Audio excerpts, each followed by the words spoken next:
this lesson, we'll introduce European Union emission trading system and its evolution over the three phases of its implementation. We'll also discuss the role of European Union emission trading system in emission reduction objectives. Each phase of EU ETS implementation or European Union emission trading system implementation had certain objectives related to carbon pricing and emission reduction. We discuss these in detail. We'll also discuss the key features of EU ETS across all the three phases of its implementation and the carbon pricing over these three phases. Next, we discuss the EU ETS annual cycle pertaining to monitoring and reporting and verification of emission allowances. We'll also discuss the methods of allowance allocation, namely free allowance allocation through benchmarking and grandfathering, and auction method of allowance allocation. We'll also discuss some of the important advantages and disadvantages of these methods. In this video, we'll introduce the European Union emission trading system, or what we call as European Union emission trading scheme, its features and its implementation over the four phases. To begin with, the European Union emission trading system, or also referred to as emission trading scheme, is a cap and trade system, as we have noted earlier. It caps the total volume of greenhouse gas emission from the responsible installations for around 50% of the overall European Union greenhouse gas emissions. So it covers around 50% of emissions. The system allows trading of emission allowances so that the total emissions of the installation stays within the cap and the least cost measures can be taken up to reduce emissions in an efficient manner, as we have discussed in the previous videos. Now, therefore, this EU ETS is a major tool of European Union in its efforts to meet emission reduction targets now and in the future as well. The trading approach helps to combat climate change in a cost-effective and economically efficient manner. As the first and one of the largest emission trading system across the world, it is the largest and most successful trading system for reducing greenhouse gas emissions, or what we call as GHG, greenhouse gas emissions. It covers more than 11,000 installations in 31 countries, European countries. The system was first introduced in 2005 and has gone several changes since then. The implementation of system has been divided into four phases over time, and these phases are as follows. First phase ran from 2005 to 2007. It was a 3-year pilot phase aimed to create infrastructure for the free trade of carbon and establishing its pricing mechanism. This phase was marked with lower carbon prices as supply exceeded demand many times in the absence of reliable emission data. Next phase, phase 2, ran from 2008 to 2012. In the previous pilot phase 1, it served to create headways in recording verified direct emissions data, which proved very useful for phase 2. Using this emissions data, regulators created an emissions cap for various firms and reduced the carbon allowance supply. However, 2008 global financial crisis resulted in dampened economic activities, leading to lower demand for carbon allowances, driving prices further down. Next, we have phase 3, which ran from 2013 to 2020. The oversupply of carbon allowances in phases 1 and 2 laid the foundation of this phase, which mainly focused on regulating the excess supply. This phase experienced an increase in carbon prices on the back of reforms such as backloading, market stability reserve, and annual reduction of carbon allowance cap, among others. This we will discuss in more details in subsequent discussions. Currently, we are in phase 4, which is from 2021 and beyond up till 2030. So currently we are in phase 4. The fourth phase introduced more stringent policy measures to reduce the carbon emissions. For example, the allowance supply cap will reduce at a higher rate of 2.22% every year compared to 1.74% earlier. So earlier it was 1.74% per year. Now it has been increased to 2.22%. This phase also focused on providing funding mechanisms for low carbon innovations to help energy intensive sectors in their transition to low carbon economy. To summarize, in this video, we introduced the European Union emission trading system, and we also discussed some of its key features and its evolution across their four phases. We noted that in initial phases, the pilot phase and phase 2, the scheme was evolving and it has certain features which adversely affected prices, such as oversupply of allowances leading to lower prices. However, from phase 3 and now in phase 4, the scheme has evolved and matured, leading to more efficient pricing, which is linked to carbon emissions. In this video, we discuss the benefits of EU ETS cap and trade scheme. We try to answer the question why EU chose a cap and trade structure, and also what are the direct explicit benefits of this scheme to EU over short to medium term as well as on long term. To answer this question why EU chose a cap and trade structure, EU chose this as the best means of meeting the GHG or greenhouse gas emission reduction target at least overall cost to participants and the economy as a whole. It allows a set of environmental outcomes to be achieved at the lowest cost. A traditional command and control approach may mandate a standard limit per installation, but provides little flexibility to companies as to where or how emission reduction objectives would be met. A taxation regime does not guarantee that these greenhouse gas emissions or reduction targets will be achieved in a multinational system agreement that a kind or customarily that would be required across all countries on the right price for the carbon. It is also very difficult to determine the right price of carbon to obtain the cut in emissions without under or overcharging companies or installations. So it offers a sort of flexibility which plays a very important role. That is, the trading allows companies in the system to determine what the least cost option is for them to meet a fixed cap. The carbon price is then set by the market or in a market based mechanism through trading and based on a wide range of factors. The flexibility of cap and trade combined with other key benefits played a very important role in the choice of cap and trade structure.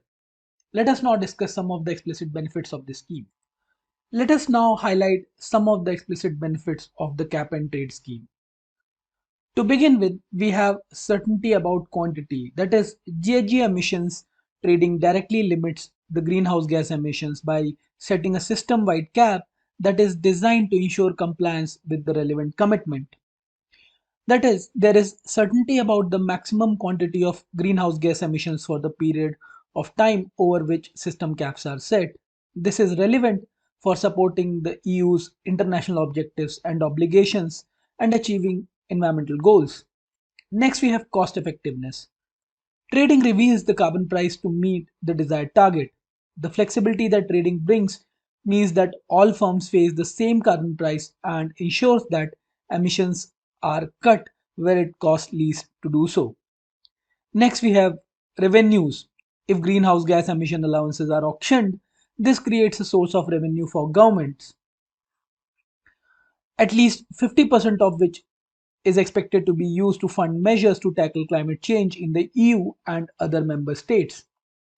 Lastly, we have minimizing risk to member state budgets. The European Union emission trading system provides certainty to emission reduction from installations responsible for around 50% of EU emissions. This reduces the risk that member state will need to purchase additional international emission units to meet their international commitments under the Kyoto Protocol. To summarize this video, we discussed 4 explicit benefits and the flexibility that is available because of this cap and trade based trading scheme to EU, and that is why it chose this cap and trade based scheme. These benefits included certainty about the quantity related to the targeted emission reductions, its cost effectiveness, its auxiliary revenue potential, and also minimizing risk to member state budgets for meeting their international commitments. In a series of next few videos, we'll discuss the evolution of EU ETS in a phase-wise manner, starting from phase 1. EU ETS was set up in 2005. It is the world's first international emission trading system, and now currently it is in fourth phase, running from 2021 to 2030. Let us start by discussing the history of EU ETS. The Kyoto Protocol of the UN Framework Convention for Climate Change, that is UNFCCC, was agreed upon in 1997, and it set the legally binding greenhouse gas reduction targets, or what we call as caps, for 37 industrialized countries for the first commitment period, which runs from 2008 to 2012. This led to the need for policy instruments to meet the Kyoto commitments. In March 2000, the European Commission presented a green paper on greenhouse gas emissions trading within the European Union. With the first ideas on the designs of EUTS were presented in this paper. This paper served as a basis for numerous stakeholder discussions that helped shape the EU ETS in the first phases. This led to the adoption of EU ETS directive in 2003 and introduction of EU ETS in 2005. The caps or the targets on allowances was set at national level through what we call as national allocation plans. The first phase of EU ETS from 2005 to 2007 was considered as a pilot phase. This phase was used to test price formation in the carbon market and to establish the necessary infrastructure for monitoring, reporting, and verification of emissions, what we call as MRV, M for monitoring, R for reporting, and V for verification. The cap in this phase was largely based on estimates as there was no reliable emission data available. In this phase, it was a 3-year kind of pilot for what we call as by learning by doing to prepare for phase 2 when the EU ETS would need to function effectively to help EU meet its Kyoto targets. Let us discuss some of the key features of phase 1. Phase 1 covered only CO2 emissions from power generators and energy intensive industries. Also, almost all allowances were given to businesses for free. We'll discuss some of these concepts later as well.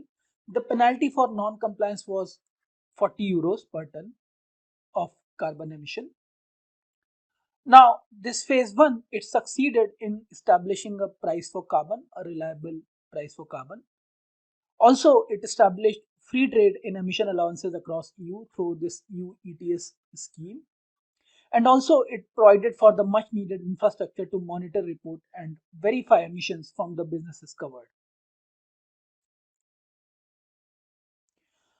However, in the absence of reliable emission data, in phase 1, caps were set on the basis of estimates only.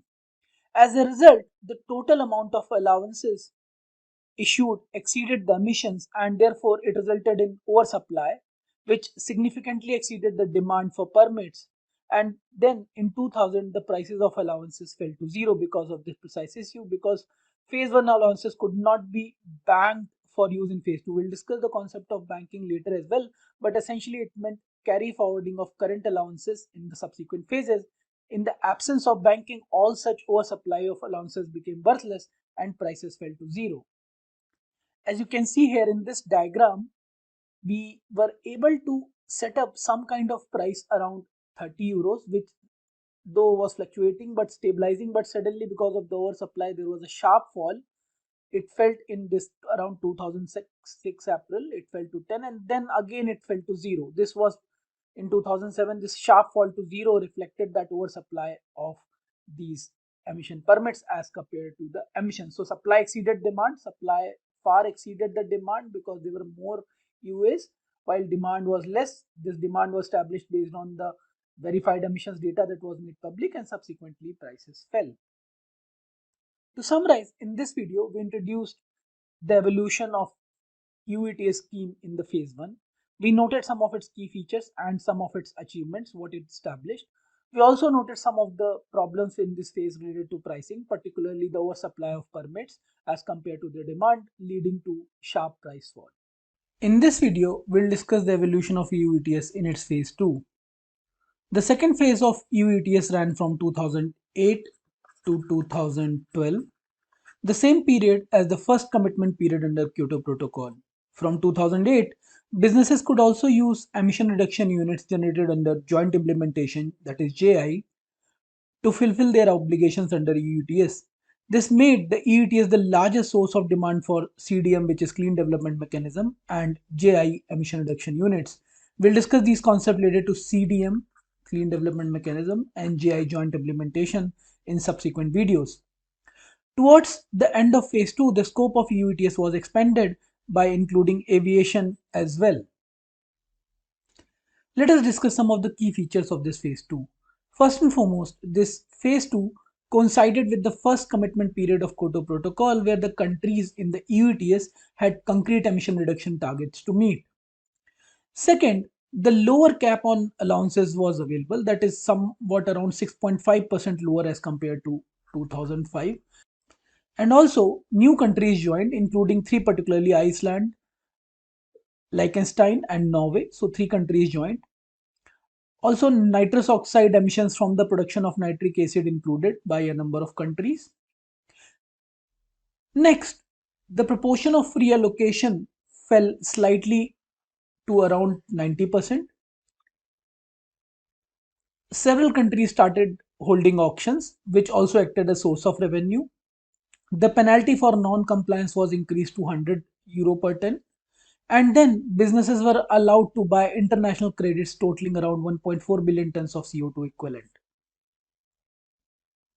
Another important feature was that Union Registry replaced national registries, and the European Union Transaction Log replaced the Community Independent Transaction Log. The aviation sector was brought into the EU ETS on 1st January 2012, although application for flights to and from non-European countries was suspended for 2012. Importantly, because now verified annual emissions data on the pilot phase was now available, the cap on allowances was reduced in phase 2 based on actual emissions. However, in 2008 economic crisis, the crisis led to emission reductions that were far greater than expected, and this led to a large surplus of allowances and excess credits, which weighed heavily on the carbon price through phase 2, resulting in slight decrease in prices in 2008. To summarize, in this video, we introduced the evolution of phase 2 from 2008 to 12, which fell around the same time as first commitment of Kyoto Protocol. We noted that the EUTS scheme expanded with a number of changes and improvements during this phase. However, still some concerns remained, particularly driven by the 2008 economic crisis. In this video, we'll discuss the evolution of EUTS around its phases 3 and 4. Phase 3, running from 2013 to 20. The third phase of the EU ETS was shaped by the lessons learned from the previous two phases, phase 1 and 2. And in particular, significant efforts were taken to improve the harmonization of scheme across the EU following a review of EU ETS agreed upon in 2008. In phases 1 and 2, running from 2005, so phase 1 ran from 2005 to 7 and phase 2 ran from 2008 to 12, which was the first commitment period. Free allowances were allocated according to member state specific national allocation plans, or what we call as NAPs. During the first phase of EU ETS, the process of preparing these NAPs was found to be time consuming, complex, and not sufficiently transparent and harmonized. Therefore, the European Commission emphasized the need to make phase 2 NAPs simpler and more transparent and more harmonized, and therefore from third trading period onward, which began in 2013 up till 2020, NAPs are no longer used. Instead, the allocation is determined through common rules agreed directly at EU level, and member states were required to prepare an allocation plan, now which is known as National Implementation Measures, or NIMs, National Implementation Measures document. The third phase, which is running from 2030 to 20, it coincides with the Kyoto Protocol's second commitment period as agreed in Doha in December 2012. The EU is one of the jurisdictions that has committed to a target under the second commitment period, and the EU ETS will be key in achieving that target. Nonetheless, the EU ETS is defined by EU legislation and operates independently of the actions of other countries under the UNFCCC, United Nations framework, underlining the commitment of the EU to tackle climate change. The EU ETS does not have an end date and continues beyond phase 3 and currently is running in phase 4. So the reform of the ETS framework in phase 3 changed the system considerably from phases 1 and 2, and let us discuss some of the key features of this. To begin with, a single EU-wide cap on emissions was put in place of the previous system of national caps. Second, auctioning as the default method for allocating allowances was chosen instead of free allocation. Harmonized allocation rules were applied to the allowances still given away for free. More sectors and gases were included. 3 million allowances set aside for new interest reserved to fund the deployment of innovative renewable energy technologies and carbon capture and storage through the NER 300 program. NER 300 program. In phase 3 of EU ETS, which is running from 2013 to 2020, the European Union-wide cap for stationary installations decreased each year by a linear factor of 1.74%. The 2013 cap was set on the basis of the average total quantity of allowances issued annually in 2008 to 12. Coming to phase 4, some of the key features for phase 4 were as follows. The allowance supply cap was supposed to reduce at a higher rate of 2.22% each year as compared to 1.74% earlier. As of 2021, emissions from UK installations previously covered by ETS are no longer considered in the cap. The initial volume of NER at the start of phase 4 amounted to 331 million allowances. This included unallocated allowances from phase 3 and 200 million allowances from the Market Stability Reserve (MSR). We'll discuss this MSR concept in subsequent discussions. Unlimited banking has been allowed since 2008, but borrowing is not allowed explicitly. However, implicit borrowing within trading periods is allowed, which is the use of allowances allocated in the current year for compliance in the previous year. As of 2020, EU ETS and the Swiss ETS are linked, which means that allowances issued in one system can be surrendered for emissions generated in either of the two systems. The linking agreement between the EU and Switzerland sets out the conditions and requirements under which the two systems are linked. A direct link was created between the registries of both the systems, which allowed regulated entities to transfer allowances from one account in one system to another account in the other system. These transfers are planned, generally taking place twice a month. To summarize this video, we noted that EU ETS scheme, which was implemented earlier in phases 1 and 2, considerably improved in phases 3 and 4. In particular, the number and amount of installations and gases that were covered that improved substantially. Moreover, the scheme became more efficient and seamless across different member nations as policies were streamlined, and also the targets that were supposed to achieve within a given time frame, they were accelerated.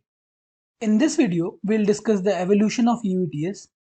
In particular, we'll focus on the price and volume and trading volume dynamics at European Union emission trading system. To begin with, in the back of robust fundamentals, the market in emission allowances developed very strongly from the beginning. In phase 1, the trading volumes rose from 321 million allowances to 1.1 billion allowances in 2006 and 2.1 billion allowances in 2007. So to 1.1 to 2.1 according to the World Bank's annual carbon market reports. In fact, the European Union emission trading system remained the main driver of the international carbon markets during phase 2. For example, in 2010, European Union allowances accounted for almost 85% of the value of the total global carbon market. Trading volumes jumped from 3.1 billion in 2008 to 6.3 billion in 2009, a phenomenal jump. In 2012, 7.9 billion allowances were traded, which worth 56 billion euros. In fact, the daily trading volumes exceeded 70 million in mid of 2011, indicating very strong liquidity and trading activity in the market. However, this period was also characterized by certain price dynamics that is interesting to note. During the early phases, phases 1 and 2, they were characterized by the oversupply of carbon allowances, and this led to the expectation that demand is less while supply is more, and therefore lower carbon price, as we can see here in phase 1 and 2. In fact, previously price also fell to close to zero, as we discussed earlier, but around by the end of phase 2 it was hovering around $20. Now, gradually, as market dynamics was understood and market regulators understood how prices were working, they tried to resolve this problem of oversupply, and certain mechanisms such as backloading of carbon allowance auctions as well as introduction of MSR led to expectations that in future the supply will not exceed the demand, and therefore there was a strong recovery happening there onwards. This recovery was predominantly in anticipation of lot of reforms such as this backloading of allowances, market stability reserve, and various other reforms.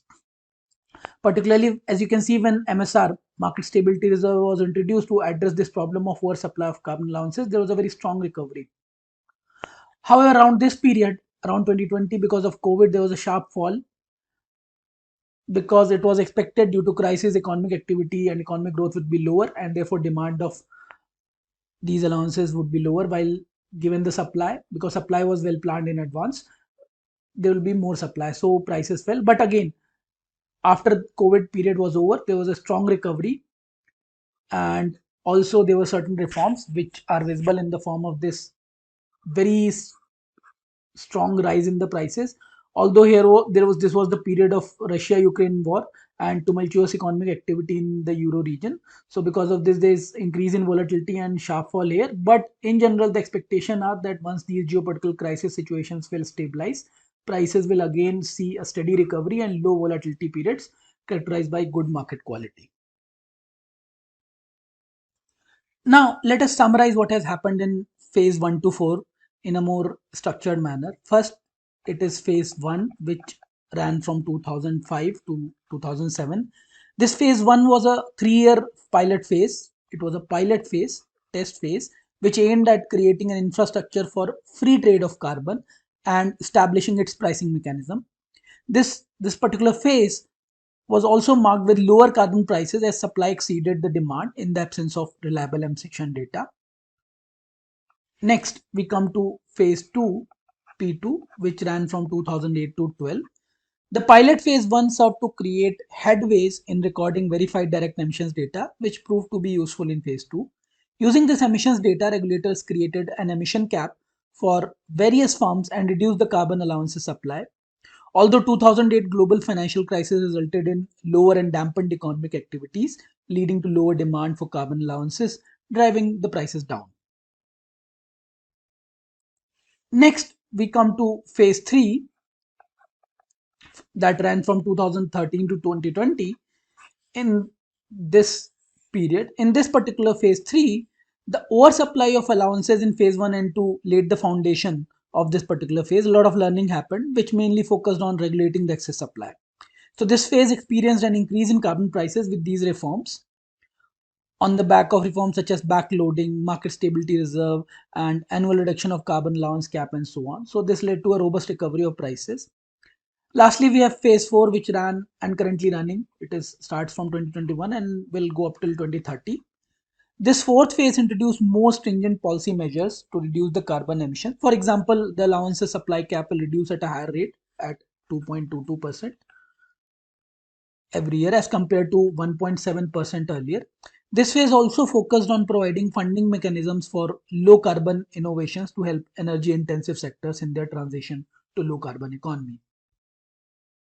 So overall, we can say the EU ETS scheme started with its robust fundamental. Though initial period there were certain hiccups, but now as we move ahead in the fourth phase, the prices and trading activity has to a great extent achieved their objectives. The prices are linked to economic activity and they reflect the scarcity of environment, the environment's ability to absorb greenhouse gases, which is nicely and very efficiently captured in the carbon pricing. So the prices, in a way, we can say has become efficient and attain its objective. And given the trading volumes are so large, it almost account for more than 85% of the global carbon market dynamics. So it's a very important and more successful carbon market, EU ETS, as we have understood. In this video, we'll introduce EU ETS compliance cycle. This compliance cycle runs for the entire calendar year from January to December, and it employs 3 very important steps of monitoring, reporting, and verification that we are going to explore in more detail. To begin with, this EU ETS compliance cycle starts with the calendar year in 1st of January, which is the start of monitoring for the period of current year. Next date, important date is 28th February, where the allowances are received. These can be free allowances. When the installations receive these free allowances for the current year emissions, often the installations borrow these allowances for previous year's emission, for meeting previous year's emission targets. They often use them as borrowing, so that this 28th February allowance received also help in that. On 31st of March, they are submitting the verified emissions report to competent authority for the previous year, and also the entries of verified emission data in the registry. So the verified emission data is entered and emission reports are submitted, verified emission reports are submitted. On 30th April, allowances are surrendered for the previous year. So depending upon the emission levels in the previous year, the allowances are submitted. In fact, the operators, installations, they are requested by their competent authorities to submit these verified emission reports of the previous year as early as 28th February, which is this. Next, on 30th June, by June, they are supposed to submit their improvement or non-conformity report. So if there is any non-conformity, that report is to be submitted corresponding to the previous year to competent authority.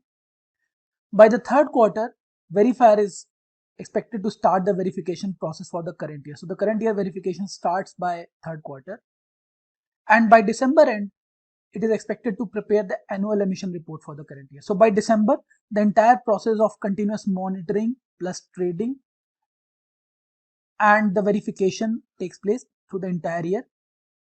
If there are any changes, that also continuously takes place. If there are any changes to, then approval is needed in the current monitoring plan through the year, so that those changes needs to be incorporated. But this continuous monitoring, reporting and verification process runs like this, and this entire process ends on 31st December, and all the entire data of monitoring and any changes are submitted to the competent authority. So the entire process has three very important components: monitoring, reporting and verification of the data.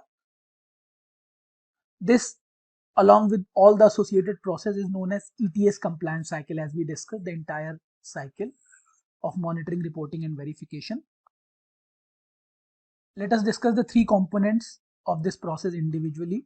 So first we have monitoring. This is the process of gathering data that is used to determine emissions produced or saved.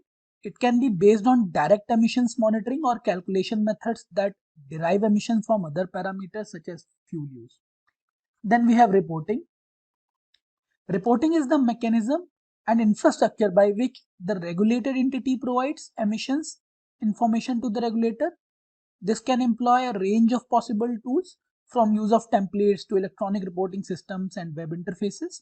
In fact, more sophisticated reporting system can include workflow management for more holistic facilitation of engagements between regulators, verifiers and operators during the this entire compliance cycle. And lastly, we have verification process.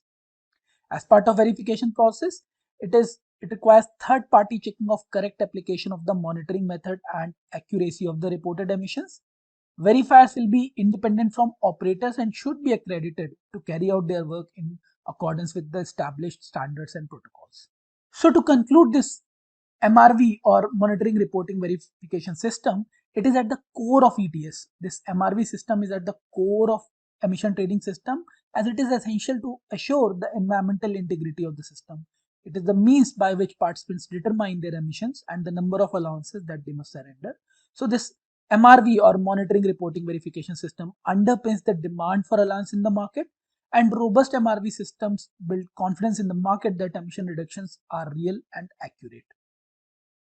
To summarize this video, we introduced the concept of MRV, which is monitoring, reporting and verification, as an integral part of EU ETS compliance cycle. We also discussed how over the entire calendar year from January to December, the EU ETS compliance cycle runs with different steps.